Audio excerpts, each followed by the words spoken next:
ব্যবস্থা করাটা না অত সহজ ব্যাপার নয়, পরে সব বুঝতে পারবি। আর কি ব্যাপার তোমার, অমন হাঁ করে তাকে দেখছো কি? চলো চলো বাসন মাজবে চলো। আমি হ্যাঁ তুমি না তো কে? তোমাদের বাড়ির মতন তো আর কাঁড়ি কাঁড়ি টাকা নেই আমাদের সিন্ধুকে যে তোমার জন্য আলাদা করে লোক রাখা হবে। চলো চলো চলো বাসন মাজবে চলো। হ্যাঁ মা যাই। ঝিনুক, টাকাটা রাখো।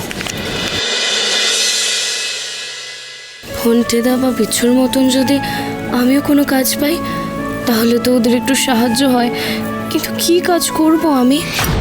আবার এমন হাঁ করে তাকে কি ভাবছো? হ্যাঁ চলো চলো চলো। যা পড়াশোনা শিখেছি তাতে এই অভাবের সংসারে কি একটুও সাহায্য করতে পারবো না আমি?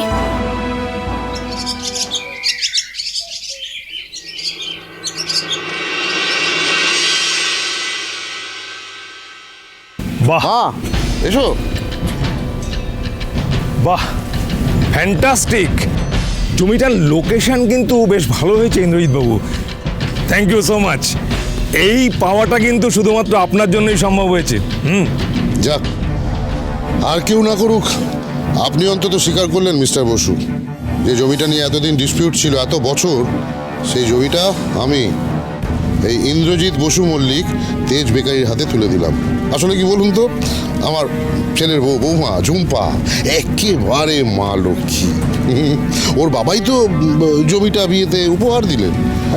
আর ঠিক এই কারণে, এই জন্য আমি কোনো নিম্ন বা মধ্যবিত্ত পরিবারের মেয়ের সঙ্গে আমার ছেলের বিয়ে দিতে চাইনি। মেজকা, আমরা তো একটা ইম্পর্টেন্ট কাজে এসেছি, এইসব অবান্তর কথা না বললেই নয়। মিস্টার বসু বলছি, চলুন আমি আপনাকে জমিটা ঘুরিয়ে দেখাই। না না, সে দেখাতে কি হবে কোন পরে, আগে সুধা তুমি আর তেজ ওই পুজোর সামগ্রীগুলো নিয়ে এসো। আর পুরুত মশাই কোথায় মেজো খোকা? চলো না, দেখছি, চলো না। সুধা, এসো।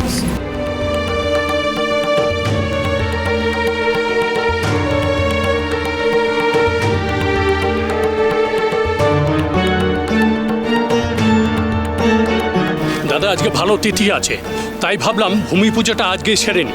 ঠিক চলুন। ওইদিকে আমাদের জমি, আসুন। তেজ, তেজ, ওনারা কারা? কে জানে, ও হয়তো পাশের কোনো জমিতে ভূমি পুজো আছে, তাই এসছে।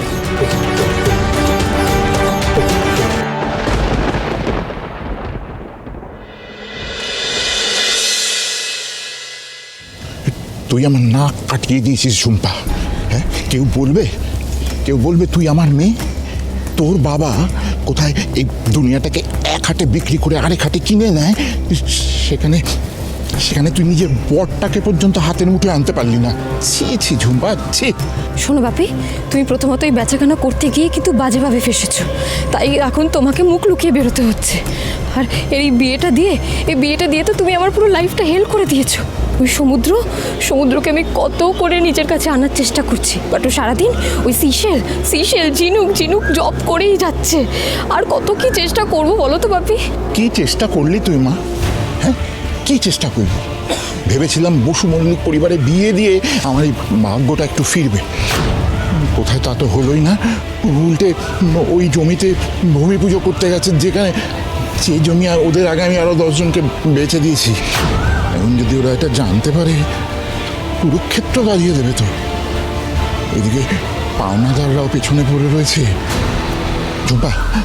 ঝুম্পা আজকেই আমার 20-22 লাখ টাকা লাগবে, যেভাবে হোক জোগাড় করে দে ঝুম্পা, জোগাড় করে দে। আরে বাবা, সেই ব্যবস্থা আমি করে দেবো বাপি। বিগলোহেন সিস্টারের বেশ কিছু ভারী জুয়েলারি আছে, আর গজাননের একটা বড় হার আছে। এইগুলোকে বেচলে 20-22 লাখ টাকা কেন, তুমি প্রায় ধরো 1 কোটি টাকার কাছাকাছি পেয়ে যেতে পারো জানো।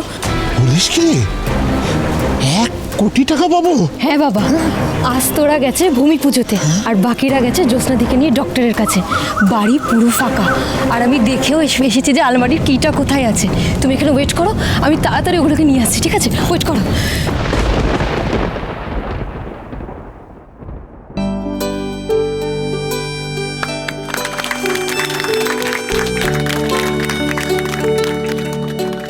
আপনারা দেখতে পাচ্ছেন এই মুহূর্তে তেজ বেকারির ভূমি পুজো চলছে এখানে। এই পুজোতে উপস্থিত আছেন তেজ বেকারির কর্ণধার শ্রীমতী কাননবালা বসু মল্লিক, ম্যানেজিং ডিরেক্টর তথা তেজ বেকারির উত্তরাধিকারী মিস্টার তেজ বসু মল্লিক এবং ওনার ওয়াইফ মিসেস সুধাময়ী বসু মল্লিক। আপনাদের জানিয়ে রাখি যে ইতিমধ্যেই মিসেস কাননবালা বসু মল্লিক ডিসাইড করে ফেলেছেন যে মিসেস সুধাময়ী বসু মল্লিকের হাতেই উনি এই ভূমি পুজোর শুভ কাজ সম্পন্ন করবেন। আমার জেনাত বৌমার জন্য কোম্পানির এত উন্নতি হয়েছে, তো আজকের এই শুভ উদ্বোধনটা তার হাতেই হওয়া উচিত। এই নাও, এই নাও।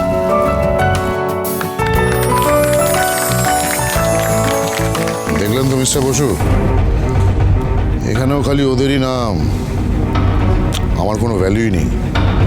এটা সেলফ পাবলিসিটির যুগ ইন্দ্রজিৎ বাবু, মাঝে মাঝে নিজের ঢাক নিজেকেই পেটাতে হয়, বুঝলেন?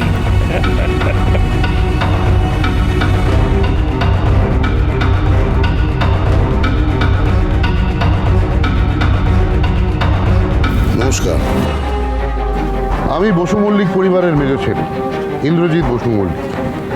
এই যে জমিটা দেখছেন, এটা আমার ছেলের শ্বশুর তেজ বেকারিকে গিফট করেছে আমার কথা।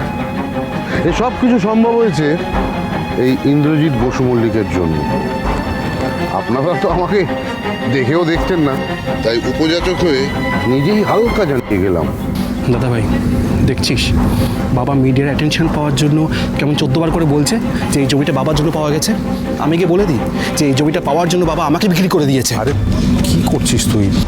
চুপ কর একটু, ভূমি পুজোটা হতে দে, অন্তত ঠাম্মির কথা ভাবে। চুপ কর।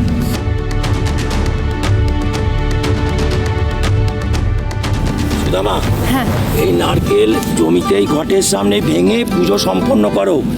আর বাবা তেজ, তুমি একটা ইট এই জমিতে এখানে পেতে দাও।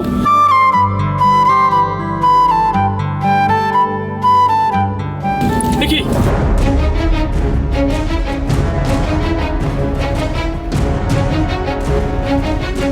এখানে আপনারা কি করছেন? এটা তো আমাদের জমি। পুরোহিত মশাই, আপনি পুজো শুরু করুন এখানে। পুজো শুরু করুন মানেটা কি? এটা তো আমাদের, মানে তেজ বেকারির জমি। হ্যাঁ, দেখতে পাচ্ছেন তো, এখানে আমাদের ফ্যাক্টরি তৈরির জন্য ভূমি পুজো হচ্ছে। সেটাই তো বলছি, আমাদের এই জমিতে বিনা অনুমতিতে আপনি এগুলো কি করছেন? এই জমি তো আমাদের। আপনার বললেই হলো? কে আপনি? এই জমি যে আপনার, তার কোনো প্রমাণ আছে আপনার কাছে?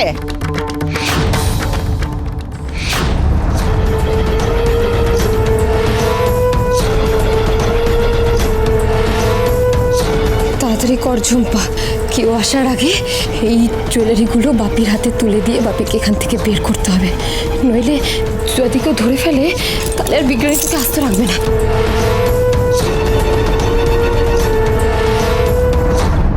প্রমাণ আপনাকে দেখাবো কেন? হ্যাঁ, জেনে রাখুন আমার নাম কিন্তু বাপি। হ্যাঁ, আমি চুনের ব্যবসায়ী। এই জমি আমি নগদ টাকা দিয়ে কিনেছি। ये सब क्या है? ये जमीन हम ही কিনেছি। কি? আপনি কে? আমি প্যারা লাল আছে, আমি এই জমিন কিনেছি হোটেল বানাবো বলে। আজ এখানে আমার ভূমি পূজন হবে। আচ্ছা, এসব কি হুজ্জুতি হচ্ছে এখানে? আমাদের জমিকে যে আপনারা বলছেন আপনাদের জমি, এত বড় সাহস হয় কি করে আপনাদের? আমি কে সেটা আপনারা জানেন?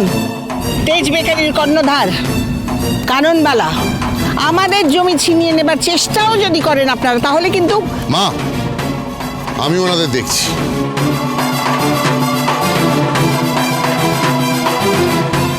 লালজি, এখানে জালিয়াতি করার চেষ্টা করে কোনো লাভ নেই। এই জমির কাগজ আমাদের কাছে আছে, এতে পরিষ্কার লেখা আছে চঞ্চল বাগচি এই জমিটা আমাদের নামে করে দিয়েছে। আরে এই কাগজ তো আমাদের কাছেও আছে।